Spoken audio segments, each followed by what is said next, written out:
Educa TV apresenta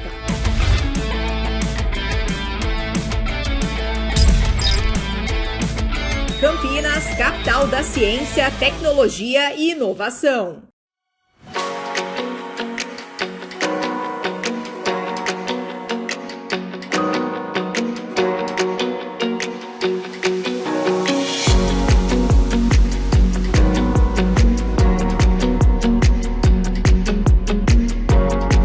Campinas, uma cidade que respira conhecimento e que serve como palco diário para o exercício da ciência. Uma cidade com mais de 1.200.000 habitantes que recebeu o título de capital da inovação, tecnologia e ciência.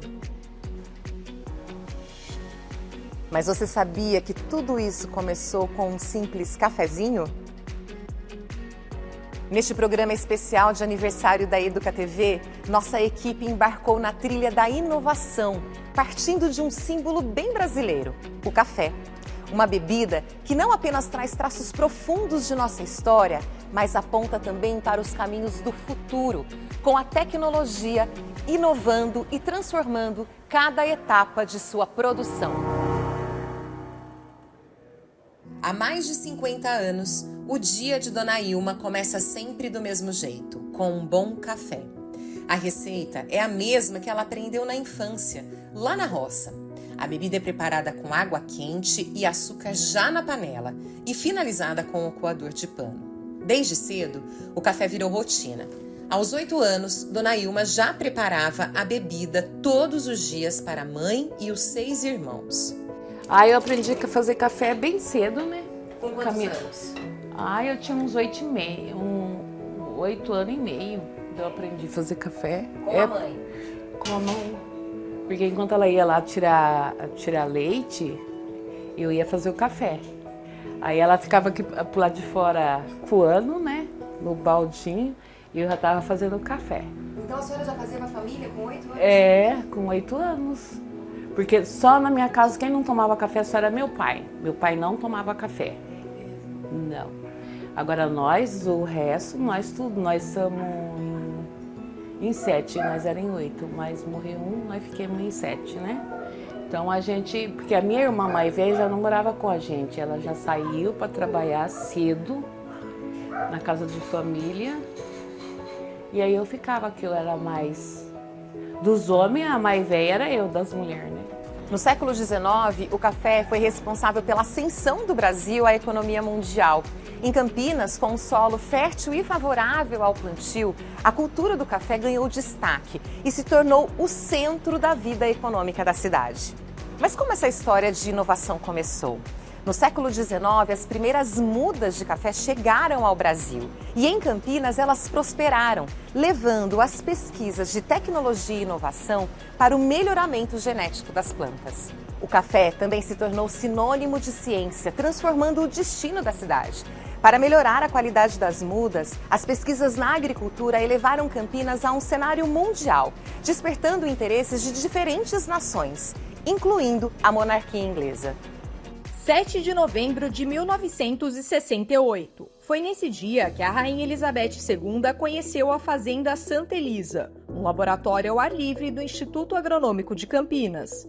O príncipe Philip, que acompanhou a monarca na visita, tinha interesse em conhecer o programa de melhoramento de café do IAC. Então isso aqui tamanho era a representatividade, né, da pesquisa brasileira em café.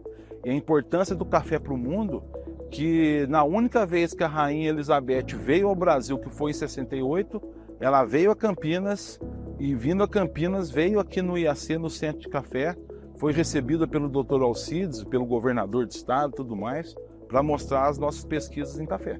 Quem nos contou essa história foi o pesquisador científico do Centro de Café do Instituto Agronômico, Sérgio Parreiras Pereira. Ele levou nossa equipe para o exato local por onde a Rainha Elizabeth passou. Nesse ponto fica o banco ativo de germoplasma do IAC. O que é um banco ativo de germoplasma? É uma coleção de plantas vivas. O café, ao contrário de outras culturas, não é possível você congelar uma semente e depois fazer ela brotar de novo. Então você tem que manter a planta viva.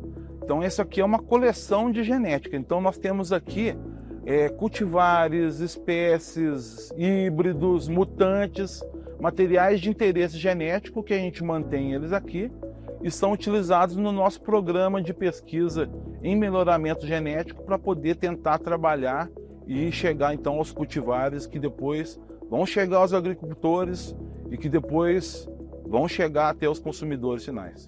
Fundado em 1887, o Instituto Agronômico é responsável pelo desenvolvimento de variedades de café que se adaptaram às mais diferentes regiões do Brasil.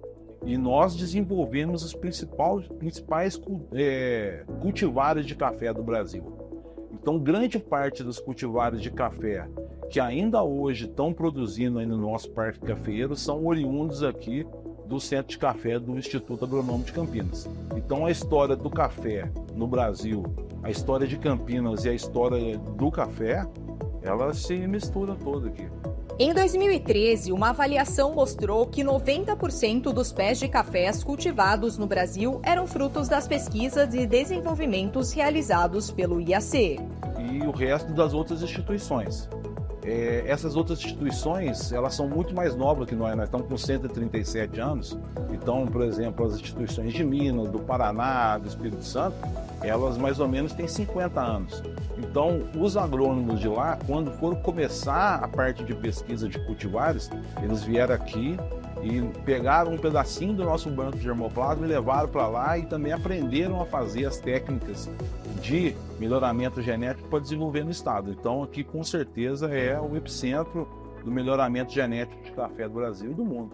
As produções do Instituto Agronômico, especialmente na área do café, estão relacionadas com o título de Capital Nacional da Ciência, Tecnologia e Inovação que Campinas recebeu recentemente. Então a gente tem que pensar que o café foi foi a semente que foi colocada aqui, né? Foi colocado aqui, se desenvolveu e depois disso vieram outras instituições de pesquisa. Aqui mesmo do lado nós temos o ITAL, que é o Instituto de Tecnologia dos Alimentos, que é irmão do IAC, tem um Instituto Biológico, nós temos a Unicamp e depois outras instituições, o CNPEM e outras instituições de pesquisa e desenvolvimento que vieram também fazer parte disso daí. Então essa junção de todo esse aparato que existe hoje de pesquisa e inovação teve a sua origem no café e aqui dentro do IAC, do Instituto Agronômico. A cultura campineira passou a girar em torno do café. Grandes casarões foram construídos nas fazendas que exportavam os grãos para a Europa. Os bairros Barão Geraldo e Joaquim Egídio, por exemplo, carregam os nomes dos barões do café. São lembranças vivas deste período.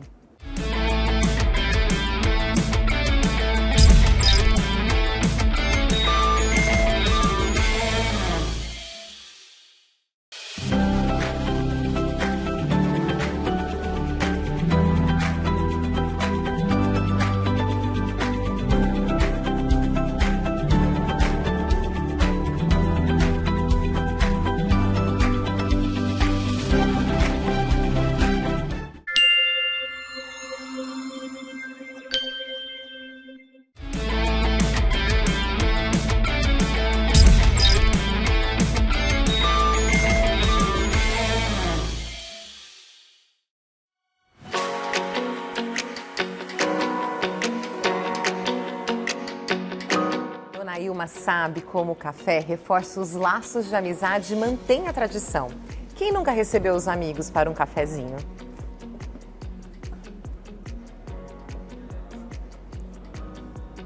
Na sala de aula, os momentos de confraternização também ajudam a fortalecer os vínculos. Bolos, pães caseiros e, claro, café, feito com todo carinho por Dona Ilma. Bom, esse cafezinho.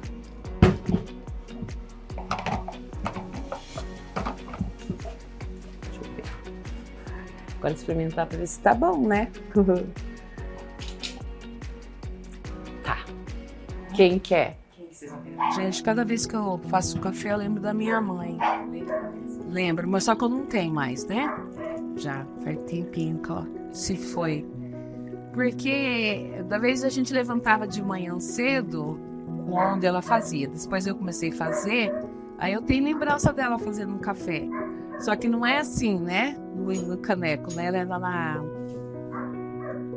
Como é que fala lá? Uma leiteira que tinha bicos. Chaleira. Isso. Aos 16, ela deixou a cidade de Jaguapitã, no Paraná, e se mudou para Campinas. Mas se os afazeres domésticos sempre fizeram parte de sua rotina, os estudos nem sempre estiveram no seu dia a dia. Ilma frequentou a sala de aula apenas por 7 meses no primeiro ano do ensino fundamental. A distância e as exigências da vida a afastaram dos estudos. Uma que era longe, né? E a minha mãe falava que a gente, que é mulher, então a gente não precisava de estudar, porque a gente ia casar, ia ter filhos. Então que aprendesse um nome, porque eu tinha uma tia que ela era professora. Então ela dava aula e quando a gente não podia, ela ia em casa ensinar a gente, né? A gente fazia assim o tempo, como é que é o abecedário, né? Que a gente tinha que fazer. E foi só isso. Depois casei também cedo também. Muitos anos depois, sem saber ler e escrever, Dona Ilma decidiu voltar à escola. Hoje, ela é aluna da EJA, Educação de Jovens e Adultos, na unidade da FUMEC descentralizada CASE do Jardim Campo Belo. Além do conhecimento, ela conquistou novas amizades. As meninas hoje vão amar. Aí dizia, tem vezes que ela vai lá onde que a gente come no refeitório atrás de café. Na sala de aula, os momentos de confraternização também ajudam a fortalecer os vínculos. Bolos, pães caseiros e, claro, café. Feito com todo carinho por Dona Ilma. Bom, esse café assim.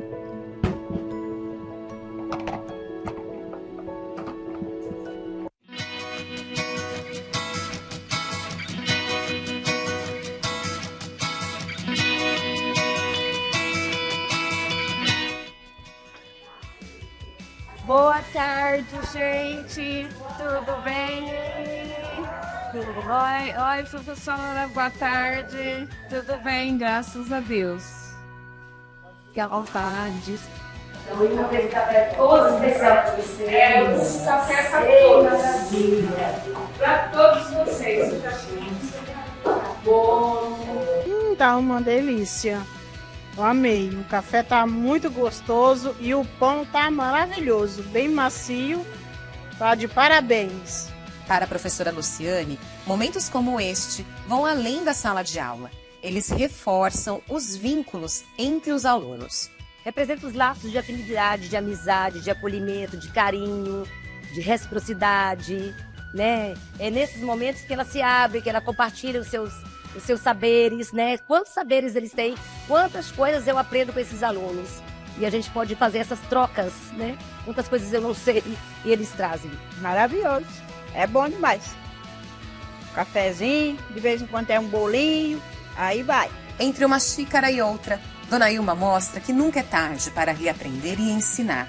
Afinal, o café que ela serve vem sempre acompanhado de histórias e muito carinho.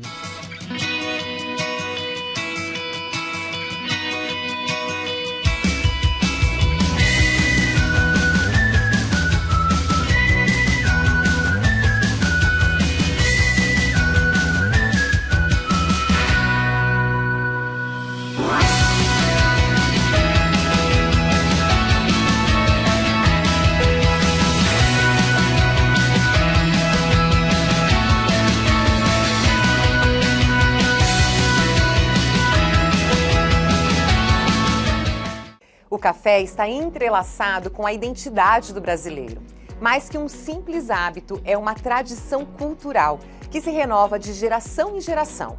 Segundo a Associação Brasileira da Indústria de Café, cada brasileiro consome, em média, 1.430 xícaras por ano, o equivalente a 4 xícaras por dia. Para atender essa grande demanda, os processos de produção tornaram-se cada vez mais modernos, automatizados e com rígidos controles de qualidade. Coado, expresso ou pingado. O café é uma paixão nacional. Seu aroma e sabor fazem parte da cultura brasileira. Ao longo do tempo, esse grão especial passou por um processo de industrialização cada vez mais automatizado e tecnológico, sempre visando a qualidade. Desde o cultivo até a xícara, a tecnologia aprimora cada etapa da produção, garantindo um café de excelência. No mercado, desde 1962, essa tradicional empresa de Campinas exemplifica como a inovação é aplicada no processo de industrialização do café, com o produto passando por rigorosas análises laboratoriais em diversas fases, assegurando sua qualidade final. A primeira análise é do recebimento da matéria-prima, depois fazemos a análise do controle de todo o processo, torra, moagem, empacotamento e no final ainda realizamos mais uma outra análise, que é a análise sensorial, que é a análise da bebida do café. A gente verifica o quê? Os atributos do café, que é a fragrância, que é o aroma, que é a acidez, o amargor, o corpo, né? E cada café na sua categoria, né, tem uma nota final. Então nós temos aí o café tradicional, extra forte, superior e gourmet. 2 torradeiras são monitoradas simultaneamente por sistemas de computador. A mais moderna delas torra cerca de 120 quilos de café a 250 graus em apenas 4 minutos. Além disso, a cada 30 minutos é realizado um controle de torra e verificada a umidade do café, que deve estar em 5%. Após a moagem, os grãos do café arábica e robusta utilizados aqui são misturados para o envase. Esse é o momento da preparação do blend, a combinação de diferentes grãos para criar o sabor característico de cada marca. O nível da torra é ajustado para cada mistura, influenciando o sabor. Torras mais escuras acentuam o amargor, enquanto torras mais claras realçam a acidez. Esse blend, né, ele é um segredo, né, da indústria, né? Então aqui a gente tem uma proporção, né, do café arábica com o café robusta. E aí, para cada tipo de produto, né, existe essa blendagem. Então, nas nossas embalagens, o nosso café tradicional extra forte, nós temos aí a predominância, né, de café arábica. O nosso café superior, que é o nosso premium, ele é 100% arábica. E o nosso café gourmet também é 100% arábica. Outro processo de análise é a granulometria, que verifica se a moagem dos grãos está dentro dos padrões estabelecidos. A análise sensorial, que avalia o aroma, fragrância, acidez, amargor, sabor e corpo do café, finaliza o ciclo de qualidade. A pureza é garantida pela Associação Brasileira da Indústria de Café, ABIC, que certifica empresas que seguem normas rigorosas de controle, combatendo fraudes e adulterações no Brasil. A tecnologia também está presente no processo de envase, com 2 opções de embalagem, a tradicional almofada e a embalagem a vácuo. Além disso, todos os produtos possuem um sistema de rastreamento que facilita o controle e monitoramento dos lotes. O mais recente investimento da empresa foi nas embalagens em cápsulas, uma necessidade crescente no mercado brasileiro, como explica o diretor comercial, Natal Martins. Nós temos hoje 2 cápsulas, dois tipos, o nosso café canecão expresso gourmet em cápsula e nós temos a nossa versão do café canecão tradicional em cápsula, que já é a matéria-prima já é dos nossos cafés tradicionais, então o consumidor já conhece. Então aquele que quer praticidade, entendeu? Não quer comprar em grão, tem que moer para fazer o café, ele pode utilizar da cápsula. E a ideia hoje de lançamento de novos produtos sempre está voltado a outras versões de cápsulas. Nós vamos ter que, essa linha de cápsula, ela vai ter que ter, hoje tem 2 produtos, ela vai ter que ter pelo menos uns 10 ou 12 produtos. Então nós temos que evoluir com isso. Alinhado a Campinas, capital da ciência, tecnologia e inovação, o café, historicamente ligado à economia local, evolui junto com a cidade. Antiga base econômica de Campinas, o café se moderniza com o avanço tecnológico da região. Empresas que combinam tradição e inovação são premiadas, garantindo qualidade e preservando uma herança de excelência.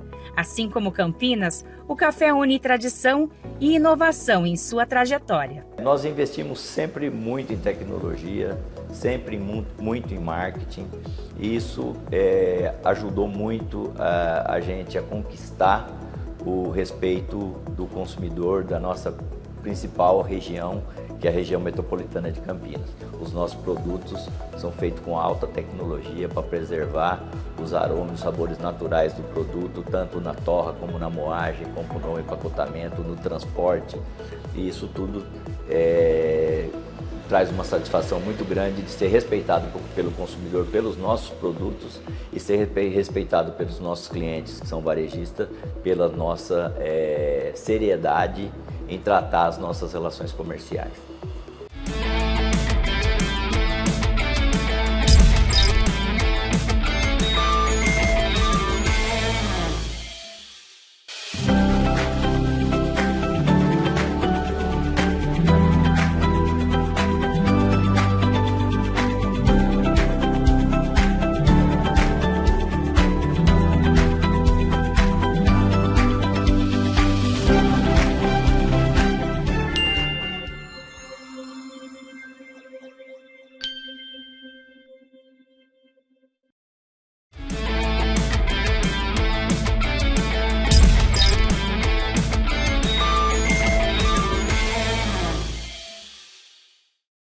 Este programa especial celebra os 2 anos da Educa TV, uma emissora pública de canal aberto que tem o objetivo de levar educação, informação e cultura para Campinas e região.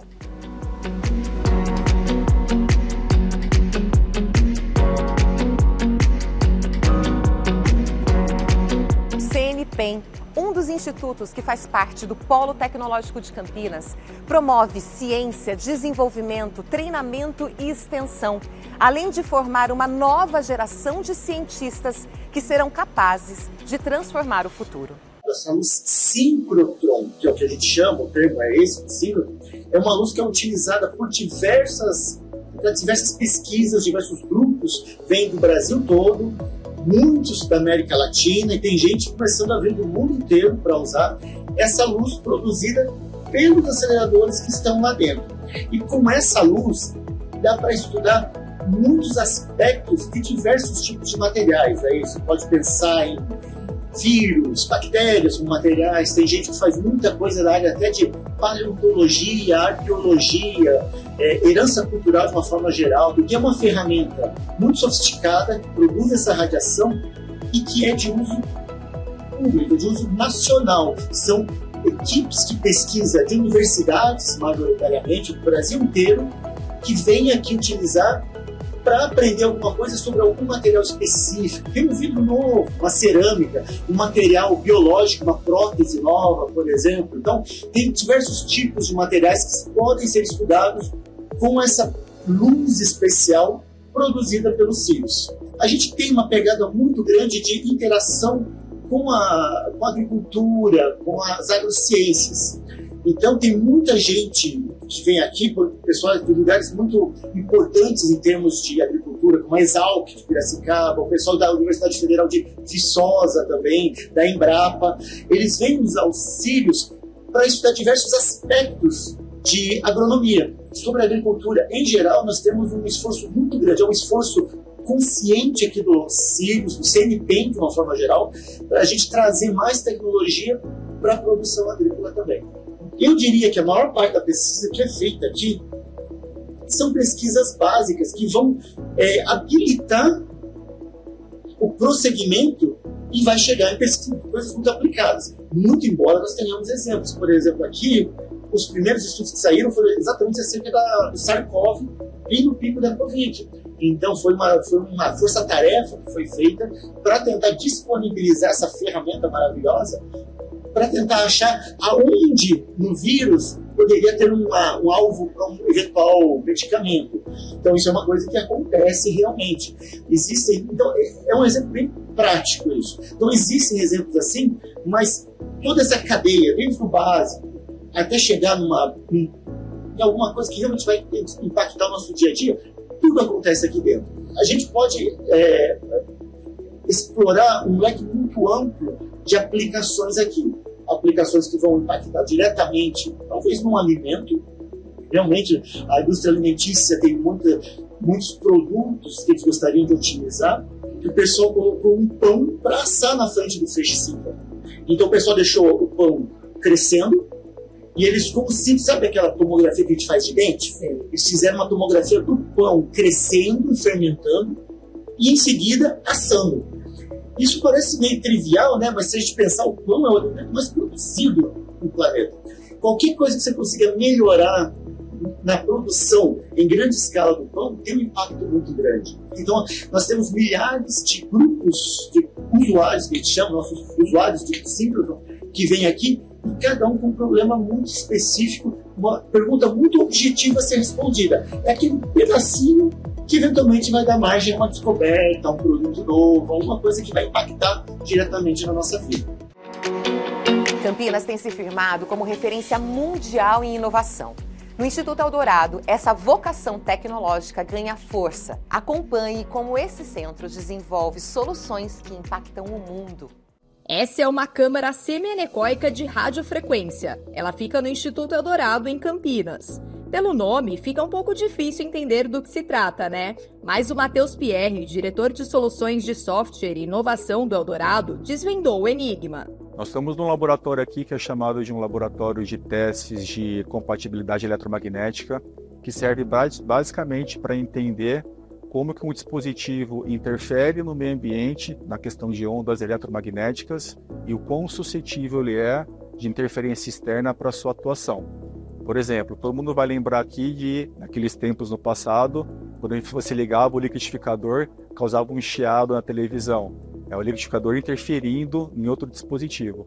Então aqui nesse ambiente a gente faz esse tipo de teste. Quanto que um dispositivo que emite ondas eletromagnéticas interfere no meio ambiente e o quão robusto ele é perante o recebimento de ondas externas, de modo a garantir a sua operação conforme especificado. O Eldorado é um instituto de ciência e tecnologia que tem uma forte atuação com pesquisa aplicada. Que significa pegar esse rico conhecimento que é gerado pela universidade, em alguns casos, trabalhar na cocriação desse conhecimento, dessa nova tecnologia, e aplicar isso em produtos e serviços de pequenas, médias e grandes empresas.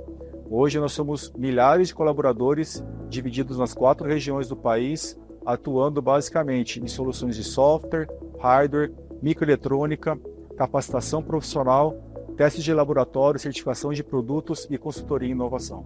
Campinas, que foi reconhecida como capital nacional da ciência, tecnologia e inovação, tem fundamental importância estratégica para o Instituto Eldorado. Campinas hoje é uma região extremamente rica no que se refere a universidades de ponta, ICTs que trabalham com tecnologia, empresas de tecnologia. Então, nosso papel como instituto é fomentar esse ecossistema, colocar esses atores para discutir, para debater em conjunto, e isso permitir acelerar a inovação. O Instituto Eldorado tem a missão de pesquisar e desenvolver soluções inovadoras. São muitas inovações. Acho que o caso mais simples e prático é do telefone celular. Hoje o Eldorado desenvolve muitas aplicações que vão embarcadas no telefone celular. Não só o teste do celular para ser lançado para o mercado, que é feito, por exemplo, nesse laboratório aqui, mas também desenvolvendo soluções que vão embarcadas no celular. Então hoje, muitas aplicações que as pessoas usam no dia a dia, não só na região de Campinas, mas no Brasil como um todo, foram desenvolvidas pelo nosso instituto.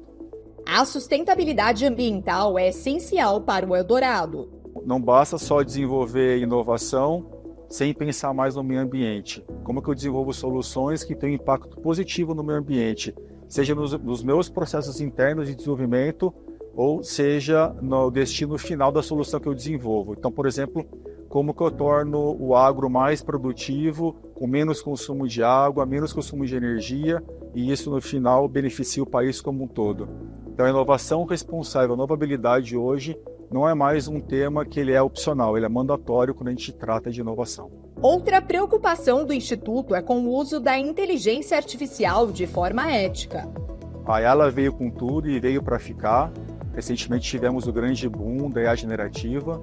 E é uma tecnologia que veio para facilitar a vida das pessoas. Então hoje nós temos diversos projetos onde a gente implementa algum tipo de IA lá dentro para agilizar algum processo, para agilizar alguma verificação, algum procedimento específico, mas ao mesmo tempo trazendo sempre à tona a questão da ética na IA, a responsabilidade na IA. Criar algoritmos que não tenham vieses, criar algoritmos que sejam justos e que não discriminem pessoas, que não atuem de alguma forma a excluir alguma parcela da sociedade naquela solução específica. Então, além de acelerar, de ajudar as pessoas no seu dia a dia, há uma grande vertente, uma grande preocupação nossa em desenvolver sempre uma IA ética, uma IA justa. Matheus Pierre destaca que a inovação anda de braços dados com a educação. A educação é muito importante para a inovação, porque sem profissionais qualificados, a gente não consegue trabalhar a inovação. E esse é um pilar muito forte de atuação do Instituto Dourado. Então, hoje nós temos toda uma área de capacitação profissional voltada a qualificar profissionais para atuar em inovação em diferentes tecnologias. Como um exemplo, nós temos um programa hoje chamado TIC em Trilhas, onde a missão dele é capacitar 30 mil profissionais em 3 anos em diferentes tecnologias que as indústrias demandem. Então, a capacitação ela é um ponto fundamental, habilitadora da inovação no país e no mundo. Da inovação vinda do café, a referência tecnológica mundial. Diariamente, as pesquisas da indústria farmacêutica melhoram a qualidade de vida e salvam pessoas. O uso da biotecnologia é um exemplo de como Campinas é polo de inovação que abrange as diversas áreas de atuação. O caminho até o consumidor final envolve um processo complexo, com várias etapas que garantem a segurança e a eficácia dos medicamentos. Um exemplo é essa empresa farmacêutica de destaque, líder no Brasil e localizada na região de Campinas. Prestes a completar 60 anos e com 4.200 funcionários, a empresa acaba de inaugurar uma fábrica pioneira na produção de medicamentos para diabetes e obesidade, sendo a primeira no país a fabricar e comercializar globalmente moléculas como liraglutida e semaglutida, a partir de polipeptídeos sintéticos. No centro desse processo estão a pesquisa e o desenvolvimento, impulsionados por tecnologias como inteligência artificial e biotecnologia. A inovação acelera a criação de medicamentos eficazes, que chegam ao mercado com segurança e qualidade, pronto para atender milhões de pacientes ao redor do mundo. O primeiro grande salto da empresa ocorreu em 1999, quando inovou com a comercialização de produtos genéricos. Porque a gente sabe o que um ibuprofeno faz quando a gente tem uma dor de cabeça, como que ele age no nosso corpo, um analgésico. Mas o corpo age também no medicamento. Ele age na formulação e ele tem uma absorção, uma metabolização e uma eliminação. Essa curva não era medida. Máquinas como essa, os espectrômetros de massas, foram usadas em larga escala, usando a mão de obra das universidades brasileiras, os PhDs aqui da Unicamp, da UFSCar, da Unesp. A gente trouxe essas tecnologias para dentro da empresa e descobriu a curva de absorção e eliminação, entendendo exatamente como o medicamento funciona. Isso fez como que a MS virasse da 29ª indústria farmacêutica em primeira em poucos anos. Entender ciência, investir em tecnologia fez com que a gente tivesse salto. Nós passamos lá de 99 a alguns milhões de medicamentos para hoje produzir mais de bilhões ano. Hoje em dia, a indústria, a rotina da indústria está envolvida com tecnologia. E a gente tem aqui dentro da empresa o Centro de Pesquisa e Desenvolvimento. É considerado o maior e mais moderno da América Latina e aqui muita coisa acontece, né? Aqui pesquisam-se novas substâncias, novos medicamentos são desenvolvidos e algumas fórmulas que eventualmente já estão comercializadas ou estão ainda em pesquisas são reformuladas. Então, elas são elaboradas e aprimoradas aqui dentro do nosso P&D. Ela destaca o uso de diversas tecnologias que levam inovação aos pacientes. Entre as principais estão tecnologias já consolidadas, como a fermentação para a produção de antibióticos, a nanotecnologia aplicada ao desenvolvimento de nanopartículas e a biotecnologia, responsável por criar medicamentos a partir de organismos vivos e seus derivados. Esses avanços são fundamentais para o desenvolvimento de tratamentos voltados para doenças graves, como câncer e diabetes, trazendo soluções terapêuticas mais eficazes e seguras para os pacientes. Quando a gente fala de biotecnologia, também dentro dessa tecnologia está dos peptídeos. Recentemente a gente inaugurou aqui na planta uma fábrica específica para a produção de peptídeos. E esses peptídeos são considerados hoje em dia uma classe de moléculas que tem uma função biológica dentro do nosso organismo. Então eles podem sinalizar células quanto a algum efeito dentro do organismo, eles podem regular alguns hormônios e também propiciar melhores condições imunológicas dentro do paciente. Então, é uma tecnologia super moderna que a gente está bem envolvido. A indústria nacional como um todo, principalmente as indústrias que investiram em P&D como nós, elas dominam tão bem as tecnologias de formulação que elas se expandiram globalmente. E essa capacidade científica da nossa região, atrelada à capacidade de produzir, está fazendo com que a gente expanda nesse número assim meio mágico, parecia que crescer 60 anos em 6, mas existe uma demanda muito grande por compostos farmacêuticos que são muito similares a compostos que o corpo produz. Os famosos análogos de GLP-1, que são compostos que o intestino produz à medida da inserção de açúcar, que controlam muito bem diabetes e controlam perda de pesos, foram o grande foco do nosso investimento. Hoje, esses medicamentos têm grande demanda no mercado, os efeitos benéficos não só para o diabetes, para o controle de peso, mas benefícios para cardio, para Alzheimer, para Parkinson começam a ser descobertos, benefícios renais. Só que o número de produtos disponível no mercado para os pacientes é muito, muito baixo. Hoje no Brasil deve-se comercializar 2,5 bilhões de reais em medicamentos como esse. Só que como eles custam em torno de R$1.000 cada medicamento e cada paciente toma uma caneta por mês, você não está beneficiando 250 mil pacientes por ano. Numa população diabética de alguns milhões, uma população de sobrepeso maior ainda.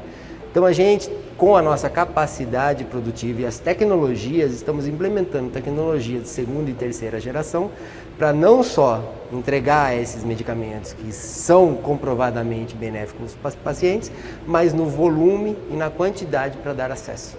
A inovação e o uso de novas tecnologias também se refletem em medicamentos como os comprimidos orodispersíveis, uma forma farmacêutica moderna que pode ser aplicada a produtos já conhecidos, oferecendo maior praticidade e melhorando a experiência do paciente. Ao invés do paciente deglutir um comprimido intacto, um comprimido revestido, esse paciente vai usar esse medicamento, ele vai ter já a dissolução na boca. Então eu poupo uma fase que aconteceria lá no trato digestivo e eu agilizo um pouquinho, eu acelero a absorção desse medicamento, com isso eu acelero a eficácia do tratamento. A indústria farmacêutica é uma indústria regulada, porque a gente faz para milhões de pessoas, a gente não pode errar. Então a gente traz a pesquisa, traz os pesquisadores, fazemos parcerias e com essas parcerias a gente leva essa ciência de alta qualidade, reconhecida mundialmente, para o mundo.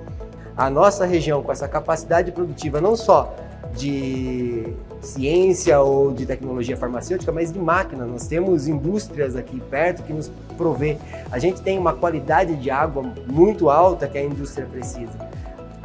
Esse ecossistema, ele alavanca muito a capacidade nossa como região de ser um grande player mundial.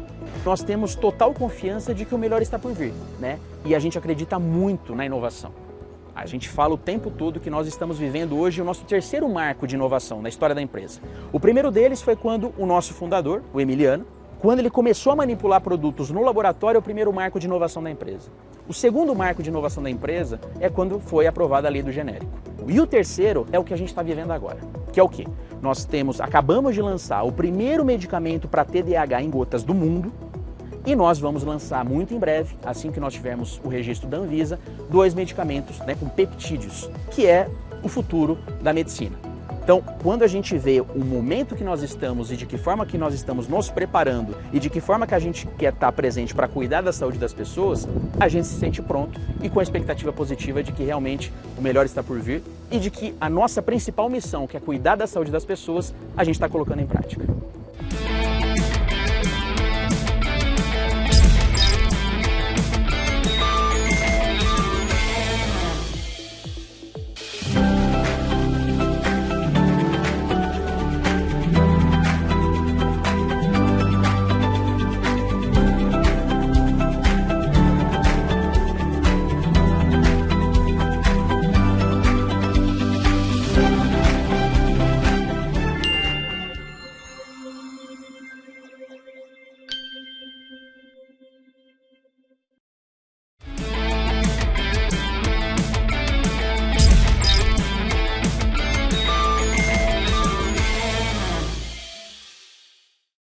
CNPEM, um dos institutos que faz parte do Polo Tecnológico de Campinas, promove ciência, desenvolvimento, treinamento e extensão, além de formar uma nova geração de cientistas que serão capazes de transformar o futuro. Não é por acaso que Campinas disputa o título de Capital Nacional da Tecnologia. O projeto de lei, aprovado pela Câmara dos Deputados em junho deste ano e que foi encaminhado ao Senado, propõe o reconhecimento da metrópole que se destaca por abrigar indústrias de base tecnológica, centros de pesquisa, universidades e 4 parques tecnológicos. Isso representa o futuro de todas essas pessoas. Se elas se conectassem com o desenvolvimento, então, ser esse polo, ou ter uma tecnologia avançada, é o bem-estar do futuro das pessoas. Então, a gente está sempre conectado com isso. Então, esse desenvolvimento que tem Campinas, ele é fundamental aqui no Brasil. Campinas também abriga um dos 3 maiores aceleradores de partículas do mundo, o Sirius.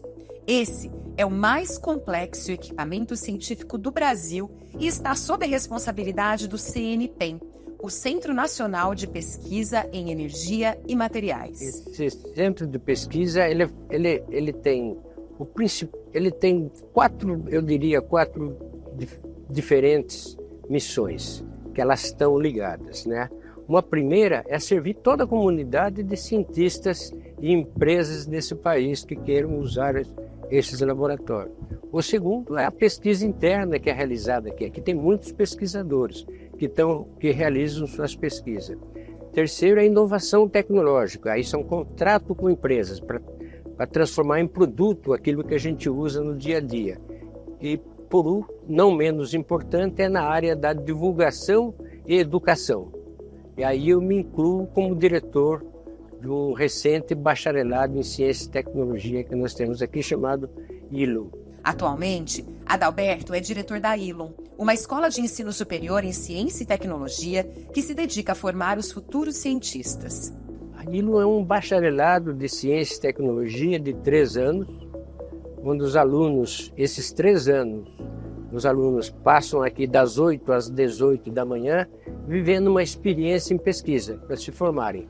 Tem pela manhã toda uma parte de teoria, que ele tem química, física, biologia, humanidades, matemática e muita ciência de computação. E à tarde eles estão nos laboratórios, né? Tanto nos laboratórios da própria ILUM, como na interação com os pesquisadores do CNPEM. Então esses alunos, eles são privilegiados. Isso eu não tive na minha formação de físico. Esses meninos têm esse privilégio de estar num laboratório desse aí. Tudo que a gente faz tem ciência? Tudo que a gente faz tem ciência. Seja para acender a luz? Para apagar a luz. A ciência, ela hoje, né, e ela sempre foi assim, a ciência, eu diria, desde o século XV, para ser mais preciso, a gente vem notando uma grande evolução e muito grande na área científica. E ela passa por vários estágios. A ciência, ela inicia com o experimento, depois inicia com as suas formulações, depois vem o computador e agora vem a inteligência artificial. Tudo isso para o nosso bem. Então, quando a gente pensa na máquina a vapor, né, daí vem o automóvel, vem tudo. Depois vem a mecânica quântica, vem todos esses fenômenos que a gente conhece hoje em dia, o computador que nos ajuda, e agora a inteligência artificial para descansar um pouquinho a gente e alguém para ajudar bastante a gente. Então isso, e aqui essa região é uma região ímpar nisso aí, né? Você tem universidades excelentes, né? E aqui nós temos o maior centro de infraestrutura de pesquisa do país, um dos maiores do mundo, né? Que de tudo isso que a gente conversou, né, dessas pesquisas, tem algum produto, algo que o senhor poderia exemplificar que foi pesquisado aqui? Tem muita coisa, mas como nós temos 4 laboratórios, talvez se dê algum exemplo, mas eu vou dar um de que eu fui diretor. Eu fui diretor do Laboratório Nacional de Nanotecnologia aqui do CNPEM, né?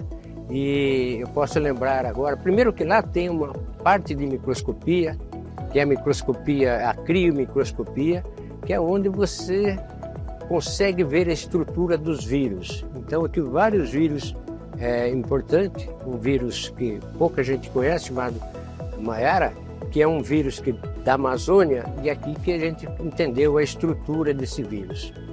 Lá no Nano também eles desenvolvem muito dispositivos, então sensores.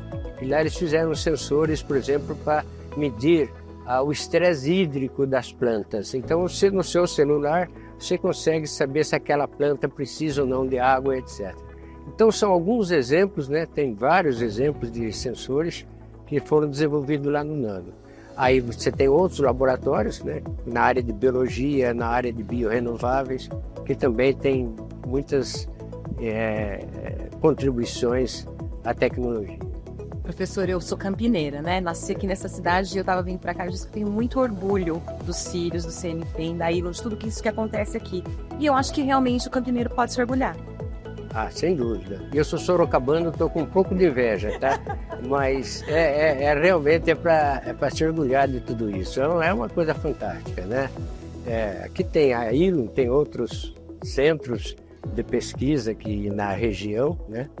Tem a Unicamp, a PUC, isso tudo faz parte de um ponto só, que é o desenvolvimento desse país aí, que tanto precisa da ciência e da tecnologia. Educação e tecnologia caminham juntas. Como ferramentas, dispositivos e outros recursos podem ser aliados na sala de aula? Como os educadores podem trabalhar para promover uma educação voltada para a formação de cidadãos conscientes do uso de tecnologias? O professor Luciano explica pra gente. O que as pesquisas do uso de tecnologia na sala de aula têm apontado? Ela é realmente um caminho que dá certo ou ainda temos muito a aprender? Como usar as tecnologias digitais em sala de aula? Sim, é possível e desejável usar essas tecnologias, inclusive as digitais, na sala de aula, porque parafraseando uma antiga citação de Paulo Freire, é função da escola e dos professores manterem-se conectados ao seu tempo. E o nosso tempo é um tempo tecnologicamente rico. Ferramentas digitais, plataformas interativas, a tecnologia é um caminho para a educação. As inovações fazem a diferença na formação de estudantes. Mas quais são as possibilidades? Então, veja, são possibilidades diversas que, para de fato ter impacto na escola, precisam de uma estratégia pedagógica, de um planejamento muito intenso, de formação continuada das pessoas que estão na ponta lá, com o fazer pedagógico, que são os professores, os gestores escolares. Tem que ter um processo intenso e muito complexo, na verdade, de formação.